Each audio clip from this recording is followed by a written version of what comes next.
ہم وہی کہیں گے جو ہمارا دین ہم کو بتاتا ہے، عمل کرو تو تمہارا بھلا ہے۔ ما بعد،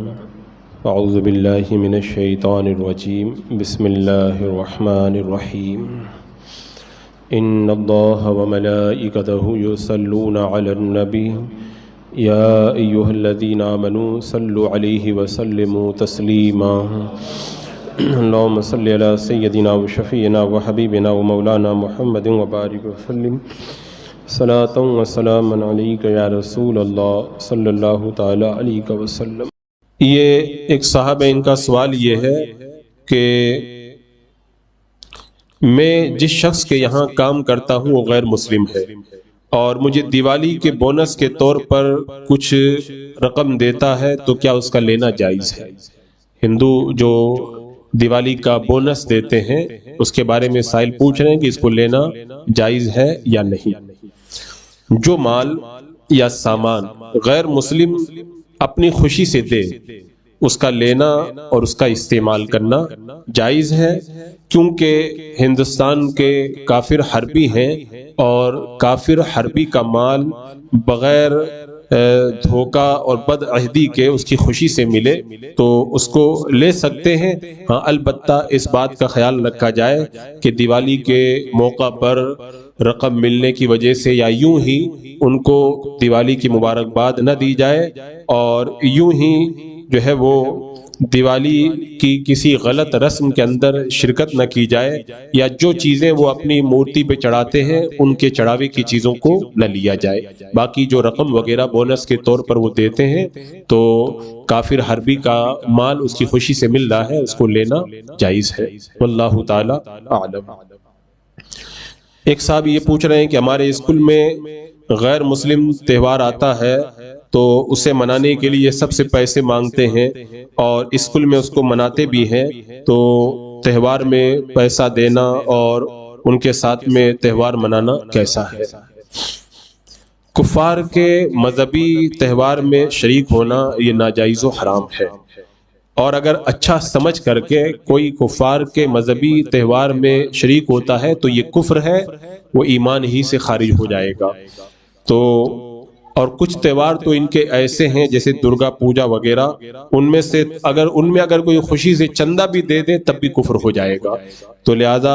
ان کے تہوار میں شریک ہونا یا ان میں چندہ دینا یہ جائز نہیں ہے، اس سے سخت پرہیز کرنا چاہیے۔ ہاں، البتہ اگر دباؤ بنتا ہے یا کسی طرح کے ضرر وغیرہ کا اندیشہ ہے کہ پریشانی میں مبتلا کر دیں گے، تو دباؤ ڈالنے کی وجہ سے یا پریشانی سے بچنے کے لیے آپ ان کو چندہ دے دیں تاکہ وہ ہمیں کوئی تکلیف نہ پہنچائیں، تو اس نیت سے ان کو چندہ مجبوری کی صورت میں دے سکتے ہیں، ورنہ عام حالات میں چندہ وغیرہ دینا اور ان کے تہوار میں شریک ہونا یہ جائز نہیں ہے، اور ان کے تہوار میں شریک ہونے سے تو مکمل طور پر پرہیز کرنا چاہیے، واللہ تعالی اعلم۔ ایک سائل پوچھ رہے ہیں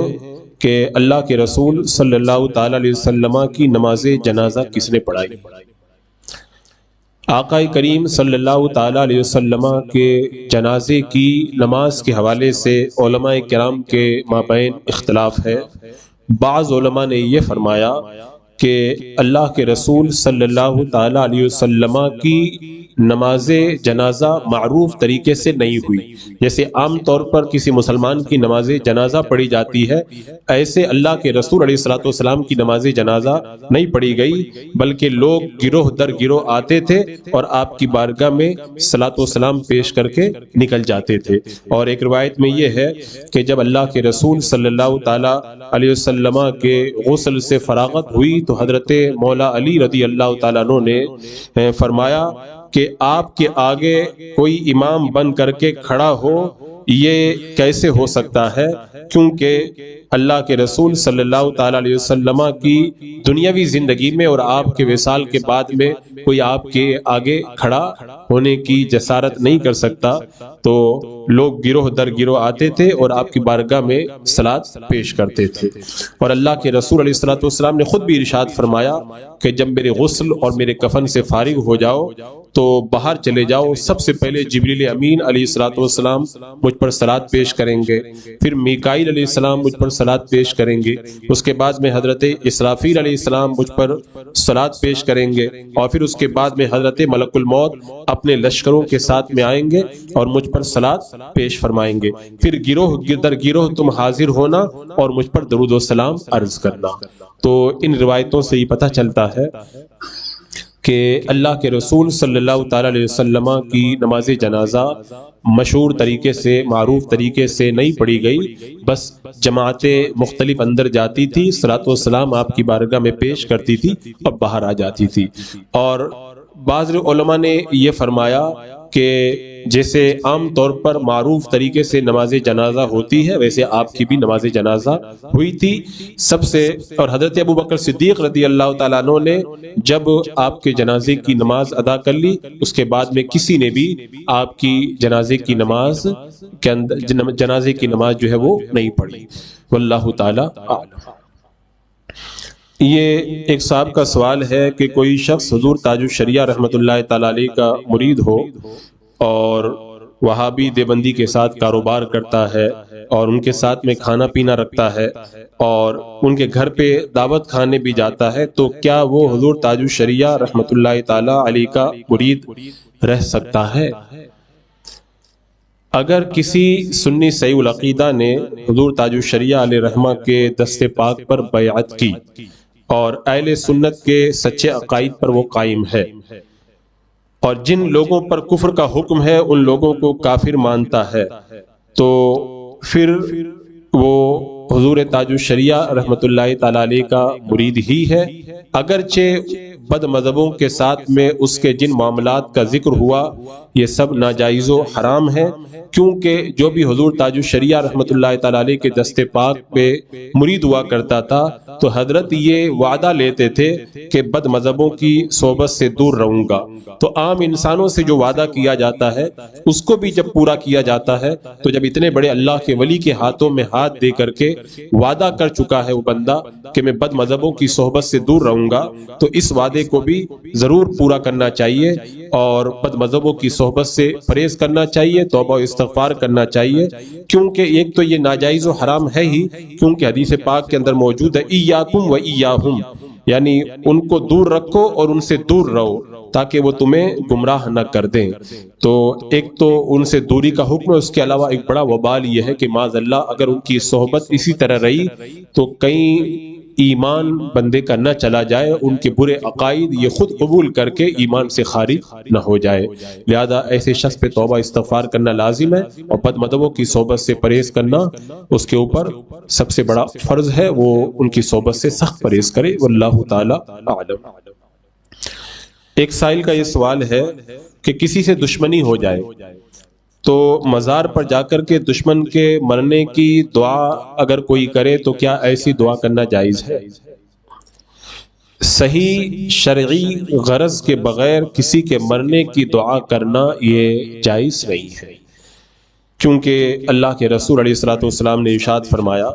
جب تم کسی کو سنو کہ وہ کہتا ہے کہ لوگ ہلاک ہو تو وہ سب سے زیادہ ہلاک ہونے والا ہے، یعنی دوسروں کے لیے ہلاکت کی دعا کرنا، اگر کوئی ایسا فعل کرتا ہے تو وہ خود ہی سب سے زیادہ ہلاک ہونے والا ہے، تو لہذا کسی سنی صحیح العقیدہ مسلمان کے لیے مرنے کی دعا مانگنا جائز نہیں ہے۔ ہاں کسی کافر کے ایمان نہ لانے کا یقین ہو یا ظن غالب ہو اور اس کی وجہ سے دین کے اندر نقصان ہو تو اس کے لیے ہلاکت کی دعا کر سکتے ہیں، لیکن کسی سنی صحیح العقیدہ کی ہلاکت اور اس کے مرنے کی دعا ہرگز نہیں کرنا چاہیے، واللہ تعالی اعلم۔ ایک صاحب یہ پوچھ رہے ہیں کہ اسم اعظم کیا ہے؟ اسم اعظم کے بارے میں علماء کرام کے مختلف قول ہیں، میں کچھ علماء کرام کے اقوال یہاں پر پیش کر دیتا ہوں تاکہ سائل کو جو آسان لگے اس کو وہ اپنا وظیفہ بنا لے اور اس کا ورد رکھے۔ سائل نے جو پوچھا ہے کہ اس میں اعظم کیا ہے، ایک حدیث پاک میں یہ ہے کہ لا الہ الا انت سبحانک انی کنت من الظالمین، یہ اسم اعظم ہے۔ جو اس کے ساتھ میں دعا کرے گا اللہ تبارک و تعالی اس اسم اعظم کی برکت سے اس کی دعا کو قبول فرمائے گا۔ اور اللہ کے رسول علیہ الصلوۃ والسلام نے ایک موقع پر ارشاد فرمایا، تمہیں رب کا وہ اسم اعظم نہ بتا دوں کہ جب اس اسم اعظم کے ساتھ میں اللہ تبارک و تعالیٰ کو پکارا جائے تو اللہ تعالیٰ دعا کو قبول کرتا ہے، اور اس اسم اعظم کے وسیلے سے جو بھی دعا کی جائے اللہ تبارک و تعالیٰ اس کو عطا فرما دیتا ہے۔ اور وہ دعا وہی ہے جو حضرت یونس علیہ الصلوۃ والسلام نے 3 تاریکیوں کے اندر مانگی تھی اللہ کی بارگاہ میں، لا الہ الا انت سبحانک انی کنت من الظالمین۔ تو صحابہ کرام نے عرض کی یا رسول اللہ، یہ خاص حضرت یونس علیہ الصلوۃ والسلام کے لیے ہے یا سب مسلمانوں کے لیے ہے؟ تو اللہ کے رسول علیہ الصلوۃ والسلام نے ارشاد فرمایا کہ کیا تم نے اللہ تبارک و تعالیٰ کا یہ فرمان نہیں سنا؟ اس آیت کریمہ کے بعد میں اللہ تعالیٰ نے کیا فرمایا؟ فَاسْتَجَبْنَا لَهُ وَنَجَّيْنَاهُ مِنَ الْغَمِّ وَكَذَلِكَ نُنْجِي الْمُؤْمِنِينَ۔ اللہ تعالیٰ جب خود ہی فرما رہا ہے اسی طرح ہم مسلمانوں کو بھی نجات عطا فرماتے ہیں۔ تو اس کا مطلب یہ ہوا کہ یہ اسم اعظم سب مسلمانوں کے لیے ہے۔ جو بھی مسلمان خلوص قلب کے ساتھ میں اس دعا کو پڑھے گا تو وہ اس کے لیے اسم اعظم ہے، اللہ تبارک و تعالیٰ اس کی برکت سے اس کی دعا کو قبول فرمائے گا۔ ایک روایت یہ بھی ہے، بعض علماء کرام نے فرمایا یا بدیع السماوات والارض یا ذی الجلال والاکرام، یہ اسم اعظم ہے۔ جو بندہ اس اسم اعظم کے ساتھ میں دعا کرے اللہ تعالیٰ اس کی دعا کو قبول فرماتا ہے۔ حضرت سری بن یحییٰ رضی اللہ تعالیٰ عنہ فرماتے ہیں کہ ایک اللہ کے ولی کا ارشاد ہے کہ میں اللہ تبارک و تعالیٰ کی بارگاہ میں دعا کیا کرتا تھا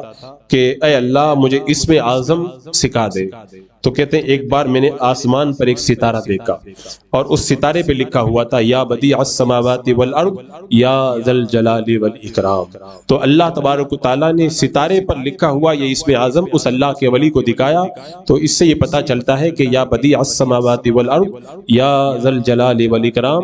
یہ اسم اعظم ہے، اگر اس کے ذریعے دعا کریں تو اللہ تعالیٰ دعا کو قبول فرماتا ہے۔ اور بعض علماء کرام نے فرمایا یا اللہ یا رحمان یا رحیم، یہ اسم اعظم ہے۔ تو بندہ دعا کے وقت میں اگر اس کو پڑھے تو اس کی برکت سے بھی اللہ تعالیٰ دعا قبول فرماتا ہے۔ اور ایک روایت میں یہ ہے، حضرت ابو درداء اور حضرت ابن عباس رضی اللہ تعالیٰ عنہما فرماتے ہیں کہ ربی ربی یہ اسم اعظم ہے، جیسا کہ اللہ کے رسول علیہ السلام نے ارشاد فرمایا جب بندہ یا ربی کہتا ہے تو اللہ تبارک و تعالیٰ فرماتا لبیک، یعنی تو مانگ کیا مانگتا ہے، جو مانگے گا میں تجھے عطا کر دوں گا۔ تو اس سے پتہ چلتا ہے کہ یا ربی کہنا یہ اسم اعظم ہے۔ اور حضرت امام قاضی عیاض رحمۃ اللہ تعالی علیہ فرماتے ہیں کہ کلمہ توحید اسم اعظم ہے، یہ کلمہ پاک اگر کوئی پڑھ لے اللہ تعالیٰ اس کی برکت سے دعا قبول فرما لے گا۔ اور حضرت امام راضی رحمۃ اللہ تعالی علیہ فرماتے ہو، یہ جو ہو ہے یہ اسم اعظم ہے۔ اور جمہور علماء کرام کا مذہب یہ ہے، زیادہ تر علماء نے یہ فرمایا اللہ یہ ہے اسم اعظم۔ اب یہاں پہ سوال یہ پیدا ہوتا ہے کہ ہم لوگ کتنی بار اللہ کہتے ہیں ہماری دعا قبول نہیں ہوتی؟ تو میں اس پر پیران پیر غوث العظم دستگیر سیدنا شیخ عبد القادر جیلانی رضی اللہ تعالیٰ عنہ کا فرمان نقل کروں تاکہ آج کے بعد میں کبھی آپ اللہ کہیں تو اس فرمان کی روشنی میں اللہ کہیں تو انشاءاللہ اس مقدس اسم اعظم کی برکتوں سے اللہ تعالیٰ آپ کو مالا مال فرمائے گا۔ سیدنا سرکار غوث العظم شیخ عبد القادر جیلانی رضی اللہ تعالیٰ عنہ فرماتے ہیں کہ شرط یہ ہے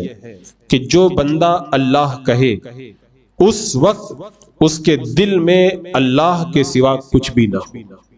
تب اللہ تبارک و تعالیٰ اس اسم کی برکتوں سے اس کو مالا مال فرمائے گا۔ تو اللہ کہنا یہ اسم اعظم ہے، لیکن جب بندہ سب کو دل سے نکال دے اور پورے دل لگا کر کے واقعی سچے دل سے اگر اللہ کا نام لے گا تو اللہ تعالیٰ اس کی دعا کو ضرور قبول فرمائے گا۔ یہ جو اسم اعظم کے بارے میں سائل نے پوچھا تھا، میں نے چند اقوال پیش کیے، تمام اقوال کو نقل نہیں کیا، تو آپ حضرات بھی اگر چاہیں تو ان میں سے کسی ایک کو یا ان سب چیزوں کو یاد کر لیں اور دعا کرتے وقت میں ان سب کو پڑھ لیا کریں، تو جو بھی ان میں سے اس میں اعظم ہوگا اللہ تبارک و تعالیٰ اس کی برکتوں سے آپ کی دعاؤں کو قبول فرمائے گا۔ ایک سائل کا سوال یہ ہے کہ مہر کی اقل مقدار جدید وزن کے اعتبار سے کیا ہے، کیونکہ بہت سارے لوگ مہر میں 786 روپے رکھتے ہیں۔ اصل میں پہلے جب چاندی سستی تھی تو 786 روپے میں جو اقل مقدار ہے مہر کی اتنی چاندی آ جاتی تھی، لیکن اب چونکہ چاندی مہنگی ہو گئی ہے اور 786 روپے کے اندر اتنی چاندی نہیں آتی ہے، اس لیے اب اس زمانے میں ہندوستان میں 786 روپے اگر یہاں کے سکے کے اعتبار سے کوئی مہر مقرر کرتا ہے تو نکاح تو صحیح ہو جائے گا، لیکن یہ مہر شریعت کے اعتبار سے درست نہیں ہے، کیونکہ نئے وزن یعنی گرام کے اعتبار سے اگر دیکھا جائے تو جو کم سے کم مہر کی مقدار ہے وہ 10 درہم ہے، اور گرام کے اعتبار سے اگر دیکھا جائے تو 30 گرام 618 ملی گرام بنتا ہے۔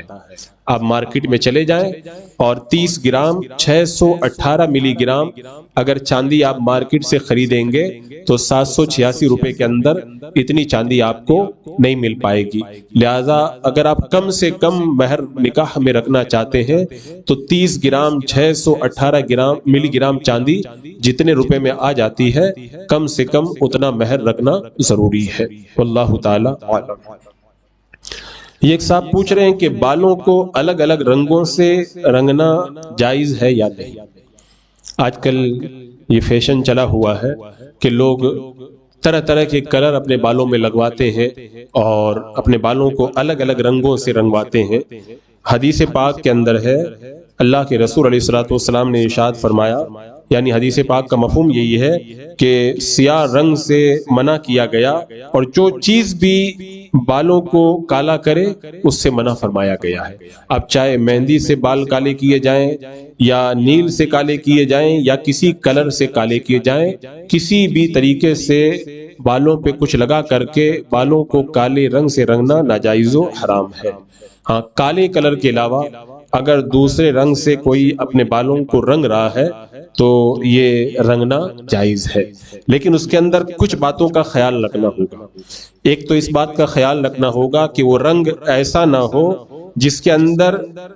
جرم ہو جو بالوں پہ چپک جائے، جس کی وجہ سے پانی بالوں کے اندر سرایت نہ کر پائے، کیونکہ اگر اس طرح کا کلر ہے جو پانی کو اندر پہنچنے سے روکتا ہے تب تو پھر غسل وغیرہ جو ہے وہ درست نہیں ہو پائے گا، لہذا اس طرح کا کلر نہ ہو۔ اور دوسری چیز یہ دیکھی جائے کہ اس کلر کے اندر کوئی ناجائز چیز نہ ملائی گئی ہو، اور تیسرا اس بات کا خیال کیا جائے کہ مرد کے لیے زینت منع ہے، لہذا مرد اگر کسی اور رنگ سے اپنے بالوں کو رنگے تو زینت کے طور پر اپنے بال نہ رنگے، ورنہ اگر عموماً ایسے ہی اپنے بالوں کو کالے رنگ کے علاوہ کسی اور رنگ سے اگر کوئی رنگتا ہے تو یہ رنگنا جائز ہے۔ واللہ تعالی عالم۔ ایک سائل پوچھ رہے ہیں کہ واشنگ مشین میں ناپاک کپڑا دھلنے سے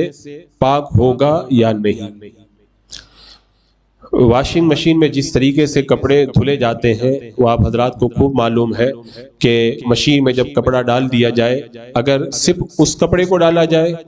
تو وہی کپڑا اندر گھومتا رہے گا، اور اگر دوسرے صاف کپڑے بھی اس کے ساتھ میں ڈال دیے جائیں تو اس کی ناپاکی پانی میں مل جائے گی، اور دوسرے کپڑوں کے ساتھ میں مل کر کے وہ دوسرے کپڑے بھی سب ناپاک ہو جائیں گے۔ لہذا اس طریقے سے اگر کوئی واشنگ مشین کے اندر اپنے ناپاک کپڑے کو دھلتا ہے تو اس سے کپڑا پاک نہیں ہوگا۔ اب جو کپڑا ناپاک ہے اس میں دو طرح کی ناپاکی ہوتی ہے۔ ایک تو ایسی ناپاکی ہوتی ہے جو ناپاکی نظر آنے والی ہوتی ہے، اور جو ناپاکی نظر آنے والی ہو اس کو پاک کرنے کا طریقہ یہی ہے کہ اتنا دھلا جائے کہ وہ ناپاکی زائل ہو جائے، دور ہو جائے۔ تو اگر کوئی نظر آنے والی نجاست لگی ہوئی ہے تو اسے آپ اتنا دھل دیں کہ وہ نجاست زائل ہو جائے، اس کے بعد میں واشنگ مشین میں ڈال کر کے اسے آپ دھل لیں۔ اور اگر ایسی ناپاکی لگی ہوئی ہے جو نظر نہیں آتی ہے تو اس کو پاک کرنے کا طریقہ یہ ہے کہ 3 بار دھلا جائے اور ہر بار پوری طاقت سے نچوڑا جائے، تب وہ پاک ہوگا۔ لہذا اگر آپ واشنگ مشین میں کپڑا دھل کر کے پاک کرنا چاہتے ہیں تو صرف گھمانے سے پاک نہیں ہوگا، بلکہ پاک کرنے کا ایک طریقہ تو یہ ہے کہ اوپر سے پانی ڈالتے رہیں اور نیچے سے پائپ کھول دیں، پانی بہتا رہے گا، جب پورا یقین ہو جائے یا ظن غالب ہو جائے کہ ناپاکی بہ کر کے نیچے والے پائپ سے نکل گئی ہے تو کپڑا پاک ہو جائے گا۔ اور اب ایسا کرنے میں کافی پانی بھی آپ کو جو ہے وہ خرچ کرنا پڑے گا، اور صحیح معنوں کے اندر آپ کو ظن غالب ہوا کہ نہیں ہوا یہ ایک پیچیدہ چیز ہے، لہذا بہتر یہی ہے کہ ناپاک کپڑے کو آپ واشنگ مشین میں صاف کرنا چاہتے ہیں تو جتنی جگہ پہ ناپاکی لگی ہے اتنی جگہ کو پہلے اپنے ہاتھ سے باہر ہی دھل کر کے پاک کر لیں، پھر بعد میں اس کو واشنگ مشین کے اندر کپڑوں کے ساتھ میں دھل کر کے صاف کر لیں، تو یہ جو ہے وہ صحیح طریقہ ہے اور ایسا کرنا چاہیے، واللہ تعالی اعلم۔ ایک سائل یہ سوال کر رہے ہیں کہ غوث اعظم رضی اللہ تعالیٰ عنہ کا یہ فرمان ہے، اگر تم دنیا اور آخرت کی بادشاہت چاہتے ہو تو مکمل طور پر خود کو اللہ کے حوالے کر دو، اس سے تمہارا نفس تمہارے کنٹرول میں آ جائے گا، تو خود کو خدا کے حوالے کرنے کا کیا مطلب ہے؟ یعنی سائل نے یہ غوث پاک رضی اللہ تعالیٰ عنہ کا فرمان کہہ کر کے سوال کیا ہے کہ غوث پاک نے جو فرمایا اللہ کے حوالے اپنے آپ کو کر دو تمہارا نفس تمہارے کنٹرول میں آ جائے گا، تو اپنے آپ کو خدا کے حوالے کیسے کریں؟ حوالہ کرنے کا مطلب تو آپ جانتے ہی ہیں، سپرد کرنا۔ جب اپنے آپ کو کسی کے حوالے کیا جائے یعنی کسی کے سپرد کر دیا جائے، یہ تو عام طور پر مانا ہے، اور اللہ تبارک و تعالیٰ کے حوالے کرنے کا مطلب یہ ہے کہ اللہ تبارک و تعالیٰ نے جن کاموں کو کرنے کا حکم دیا ہے ان کاموں کو کیا جائے، اور جن کاموں سے اللہ تبارک و تعالیٰ نے منع فرمایا ہے، جن چیزوں سے جن باتوں سے منع فرمایا ہے ان سے باز رہ جائے، اور اللہ کی رضا پر بندہ راضی رہے۔ جو اللہ تبارک و تعالیٰ اگر سکھ دے تو سکھ پہ راضی، اللہ تعالیٰ اگر غم عطا کرے تو غم پہ راضی، امیری دے تو امیری پہ راضی، غریبی دے تو غریبی پہ راضی، اللہ تعالیٰ اولاد دے تو راضی، اگر اولاد نہ ہو تو راضی، پورے طور پر اپنے آپ کو اللہ کی رضا کے اندر ڈال دے، اور اللہ کی رضا کے سوا اور کوئی اس کا مقصد نہ ہو، تو اسے کہتے ہیں خود کو خدا کے حوالے کر دینا۔ جیسا کہ روایت میں ہے حضرت داؤد علیہ السلام پر اللہ تبارک و تعالیٰ نے وحی نازل فرمائی، اللہ تبارک و تعالیٰ نے ارشاد فرمایا وہی ہوگا جو میں چاہوں گا، اور جو اپنی چاہت کو میری چاہت کے سپرد کر دے گا تو جو وہ چاہے گا وہ اسے میں عطا کر دوں گا، اور جو میری چاہنے کی مخالفت کرے گا تو اسے میں تھکا دوں گا، اور فرمایا ہوگا وہی جو میں چاہوں گا۔ تو جب اللہ ہی کی مرضی سے سب ہوتا ہے تو بندہ اللہ کی رضا پر راضی ہو جائے۔ ایک بنی اسرائیل کا عابد ہے، اس کو خواب میں یہ دکھایا گیا کہ جنت میں اس کے ساتھ میں کون رہے گا، پتا چلا کہ ایک عورت ہے وہ جنت میں اس کے ساتھ میں رہے گی، تو اب اس کو تلاش کرتے کرتے وہاں پہنچے تو دیکھا کہ وہ کوئی عبادت نہیں کرتی ہے، صرف فرض عبادت ادا کرتی ہے، اس کے علاوہ کوئی نفلی عبادت نہیں کرتی ہے۔ اب جب وہاں سے جانے لگے تو اس خاتون سے کہا کہ میں نے تو ایسا خواب دیکھا تھا، لیکن میں دیکھ رہا ہوں کہ تم فرض عبادت کے علاوہ کچھ ادا ہی نہیں کرتی ہو، آخر اللہ تعالیٰ نے یہ رتبہ تم کو کیسے عطا فرمایا؟ تو اس خاتون نے جواب کے اندر کہا کہ میں اللہ کی رضا پر راضی رہتی ہوں، بیماری دے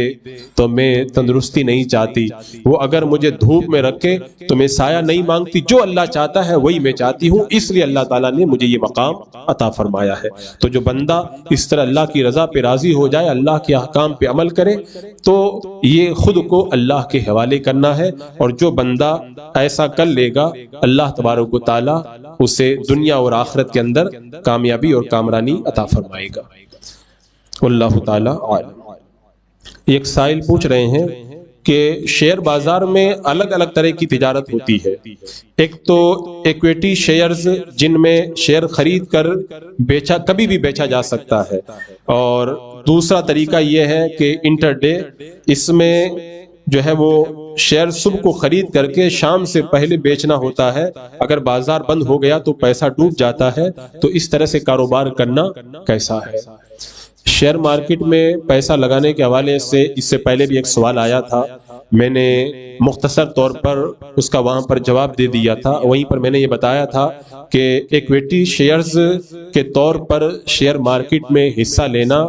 خود تو جائز اور درست ہے، لیکن یہ بھی سود لینے یا سود پر راضی ہونے کے ساتھ میں ملوث ہے، لہذا اس لیے یہ شیئر خریدنا اور بیچنا ناجائز ہو گیا۔ اور شیئر مارکیٹ کے اندر جتنی بھی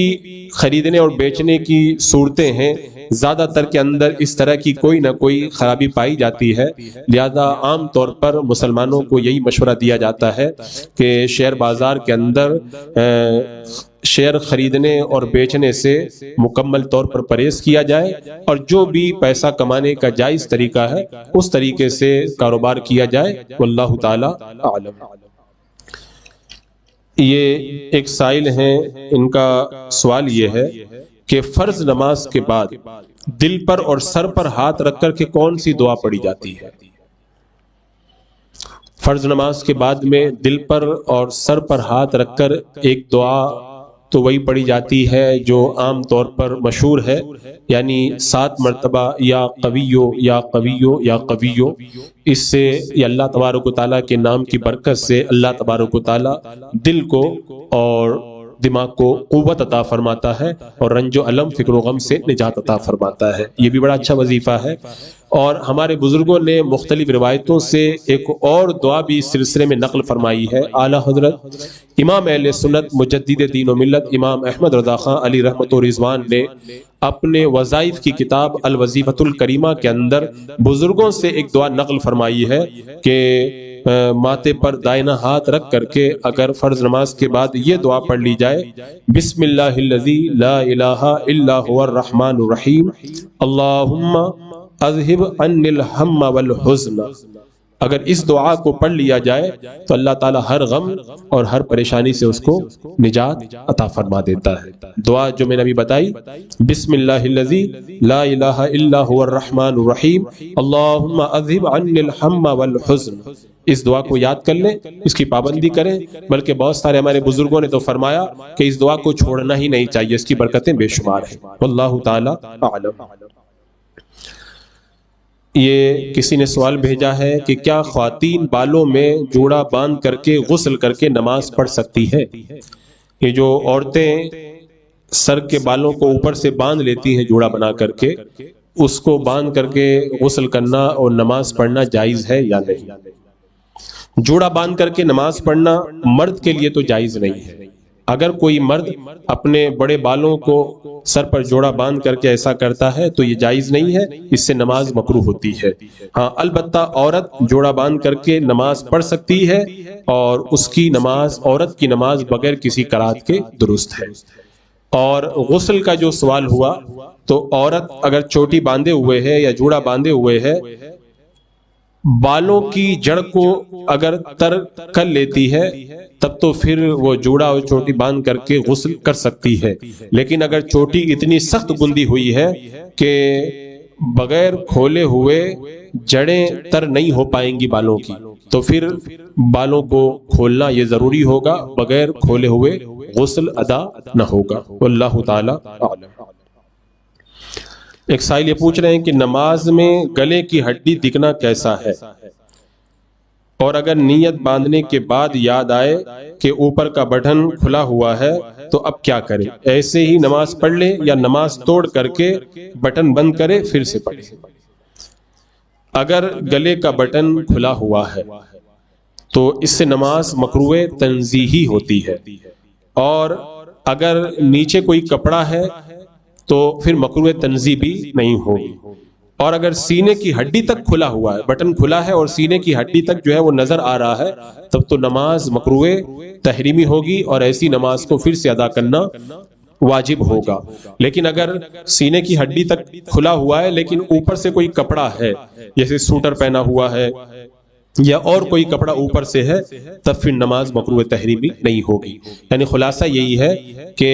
چاہے صرف بٹن کھلا ہو چاہے سینے تک کھلا ہو، اگر کوئی کپڑے کی وجہ سے وہ حصہ ڈھک گیا ہے تو نماز بغیر کسی کراہت کے ہو جائے گی، لیکن اگر کوئی دوسرا کپڑا نہیں ہے تو خالی بٹن کھلا ہوا ہو تب تو نماز مکروہ تنزیہ ہوگی، لیکن اتنا کھلا ہوا ہے کہ سینے تک نظر آ رہا ہے تب پھر نماز مکروہ تحریمی ہوگی، واللہ تعالی اعلم۔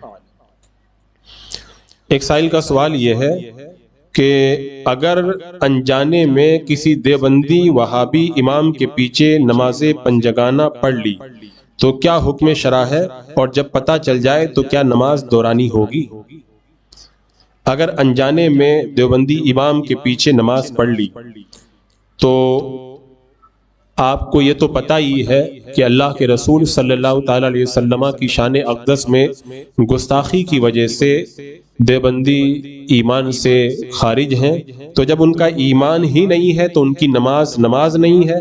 اور نماز تو مومنوں پہ فرض ہے، جب ایمان ہی نہیں ہے تو اس کی نماز نہیں ہے، اور جب اس کی نماز نہیں تو اس کے پیچھے جس نے نماز پڑھی اس کی نماز بھی باطل محض ہے، یعنی ہوگی ہی نہیں، فرض سر سے نہیں اترے گا۔ اس کو جتنی نمازیں انجانے میں کسی دیوبندی امام کے پیچھے پڑھ لی ہیں ان سب نمازوں کو استرینو یعنی پھر سے پڑھنا پڑے گا، اور اللہ تبارک و تعالیٰ کی بارگاہ میں توبہ و استغفار کریں۔ واللہ تعالیٰ اعلم۔ ایک سائل کا سوال یہ ہے، کیا شارٹ ویڈیو دیکھ سکتے ہیں جس میں نہ گانے ہوں نہ ڈائیلاگ ہوں، صرف جنرل معلومات کی باتیں؟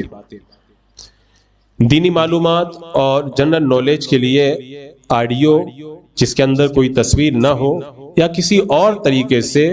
یہ معلومات حاصل کی جائے، ویڈیو چاہے شارٹ ہو یا لانگ ہو، ان کو دیکھنا ناجائز اور گناہ ہے، لہذا ناجائز اور گناہ کا ارتکاب کر کے کوئی اگر جنرل نالج حاصل کرنا چاہے تو یہ اس کی حماقت ہے، لہذا جنرل نالج کے لیے جائز طریقہ استعمال کیا جائے۔ ویڈیو جس کے اندر تصویر آتی ہے اس کو دیکھنا جائز نہیں ہے، چاہے وہ شارٹ ویڈیو ہو یا لانگ ویڈیو ہو۔ واللہ تعالی عالم۔ تصویر کشی کرنے والے امام کے پیچھے نماز ادا کر لی، پھر پتہ چلا کہ امام تصویر کشی کرتا ہے تو ہمیں نماز دورانی ہوگی یا نماز ہو جائے گی؟ یعنی پہلے پتہ نہیں تھا، بعد میں پتہ چلا کہ جس امام کے پیچھے میں نے نماز پڑھی ہے وہ فوٹو کھنچواتا ہے، تو اگر کوئی شوقیہ طور پر بلا ضرورت شرعیہ تصویر کشی کا مرتکب ہو تو ایسا شخص فاسق ہے، جب تک توبہ نہ کر لے اس کو امام بنانا جائز نہیں ہے، اس کے پیچھے نماز مکروہ تحریمی ہوگی، تو توبہ سے پہلے جتنی نمازیں اس کے پیچھے پڑھی گئی ہیں ان نمازوں کو لوٹانا واجب ہے۔ واللہ تعالی عالم۔ یہ ایک سائل ہے، انہوں نے سوال کیا ہے کہ زلزلہ کیوں آتا ہے؟ جو دینی ضروری باتیں ہیں انہیں معلوم کرنا چاہیے، ابھی تو انہی باتوں سے فرصت نہیں ہے، لیکن چونکہ انہوں نے سوال بھیجا ہے اور اعلیٰ حضرت امام اہل سنت رضی اللہ تعالیٰ عنہ کا ہم غرباء اہل سنت پر یہ احسان ہے کہ آپ نے ایسے مسائل کا حل بھی ہمارے سامنے پیش فرمایا، تو میں اس کو اعلیٰ حضرت سرکار کے قول کو یہاں پر پیش کر دیتا ہوں۔ اعلیٰ حضرت امام اہل سنت رضی اللہ تعالیٰ عنہ نے جو فرمایا اس کا حاصل یہی ہے کہ زلزلہ آنے کا سبب حقیقی اللہ تبارک و تعالیٰ کا ارادہ ہے، جب اللہ تبارک و تعالیٰ چاہتا ہے تب زلزلہ آتا ہے،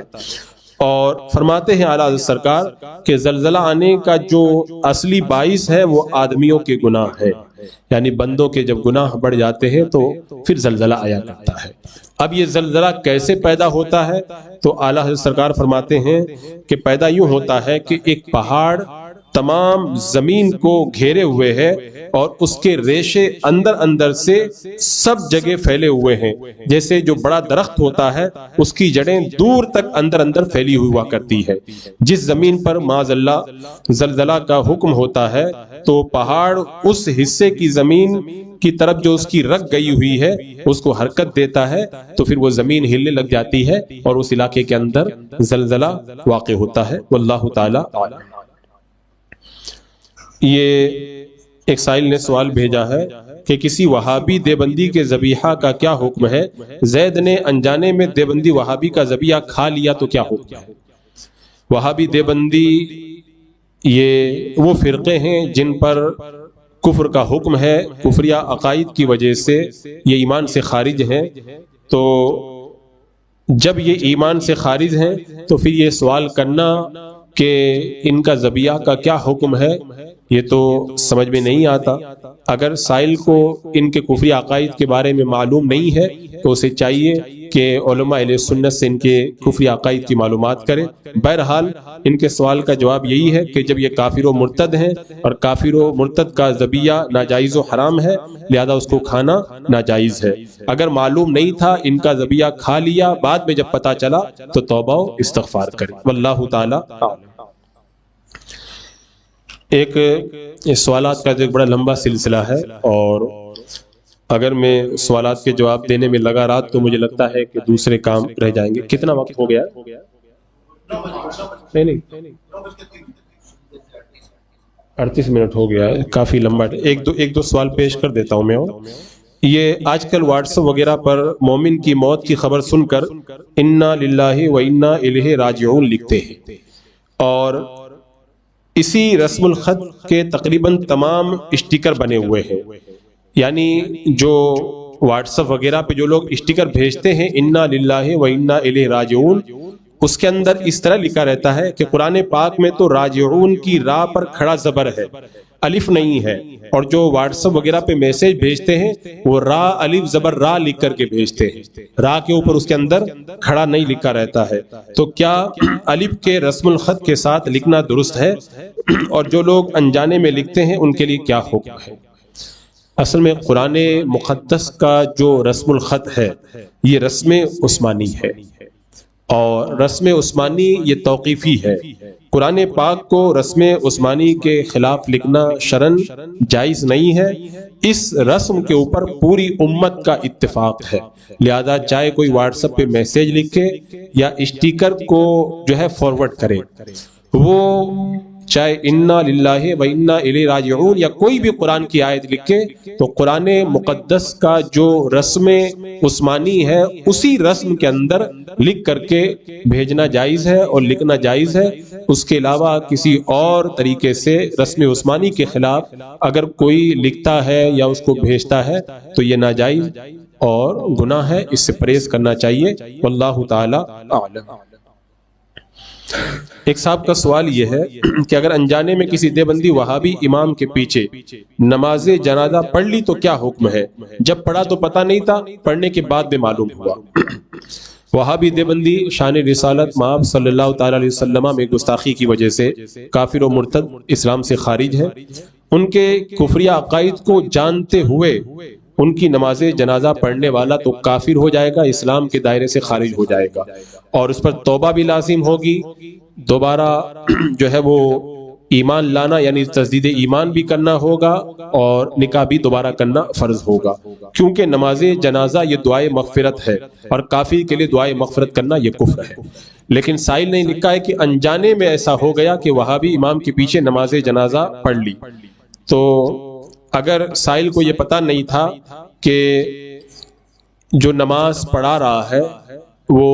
دیوبندی امام ہے، یہ تو پتا تھا کہ میت جو ہے وہ سنی ہے، لیکن یہ پتا نہیں تھا کہ امام سنی نہیں ہے بلکہ دیوبندی ہے، تو اگر واقعی ایسا ہے، اسے پتا نہیں تھا، بعد میں پتا چلا، تو توبہ و استغفار کرے، اور آئندہ اس بات کا خیال رکھے کہ بغیر تحقیق کے کسی بد مذہب دیوبندی وہابی امام کے پیچھے نماز ہرگز نہ پڑھے۔ اگر کوئی ایسا موقع آئے تو اس کی باضابطہ طور پر تحقیق کرے، اس کے بعد ہی میں اس کو اپنا امام بنائے۔ واللہ تعالی اعلم۔ یہ سوالات کا سلسلہ ختم کیا جاتا ہے کیونکہ سوالات ابھی بھی بہت سارے باقی ہیں، اور ایک آخری سوال اور ہے یہ کہ سینٹ یعنی پرفیوم کا استعمال کرنا کیسا ہے؟ یہ سائل نے جو سوال بھیجا ہے کہ سینٹ کا استعمال کرنا کیسا ہے۔ جس سینٹ یعنی پرفیوم میں الکوہل کی ملاوٹ ہو اس کا استعمال کرنا جائز نہیں ہے، اس سے مسلمانوں کو پرہیز کرنا چاہیے۔ واللہ تعالی اعلم۔